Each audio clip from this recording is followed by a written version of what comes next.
John and Kevin were friends, but they always competed with each other.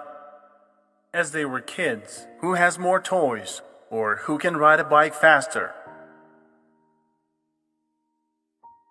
When they grew up, the rivalry grew into different views on life and raising children. John worked in the profession he received in college and therefore believed that education and career choices in his youth are very important. Kevin graduated from college and realized that he did not want to spend the rest of his life doing what he studied. He had an idea of beauty salons for animals, and he went into this business. After some time, he had 10 such salons, and he had a good income. So when the conversation turned to education for children, John and Kevin argued. John said that one needs to choose a profession in their youth. Therefore, it's important not to let your children waste their time. I enrolled my son in various additional classes and courses. In the future, this will help him and teach him to be disciplined. Kevin gave his example.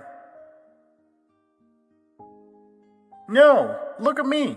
I studied to be a lawyer all my life, not because I like it, but because my parents are lawyers and they wanted it. Throughout my childhood, I studied languages, attended courses. So what? After graduating from college, I realized that it was not my thing. John disagreed and gave arguments. So they argued for hours and then returned home. And each of them had their own truth. John's son attended 3 tutors, studied 2 languages, and was preparing to enter a prestigious college. Kevin's son was also busy, but he chose his hobbies himself. He played a lot on the computer, roller skated, and was fond of graffiti. Time passed, the children grew up, each living their own life. For a while, John and Kevin lost sight of each other. They met by chance, stopped for coffee and talked. John smiled slyly and said, "Do you remember how we argued about raising children?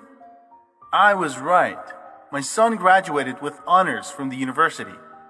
He got a good position, and at 25 he makes a lot of money." John sipped his coffee proudly and added that Kevin's son probably still plays games because his father did not teach him as a child. "Yes, he does play games still," Kevin smiled. "He came up with his own game. Now several million people play it, and his company brings him several $1,000,000 a year in profits." John opened his mouth in surprise, and Kevin winked at him. We shouldn't argue so much. We believe in different things and they are true for us, but the main truth is that both of them are right as long as we don't force them on someone. Believe in your truth. Respect the truth of others.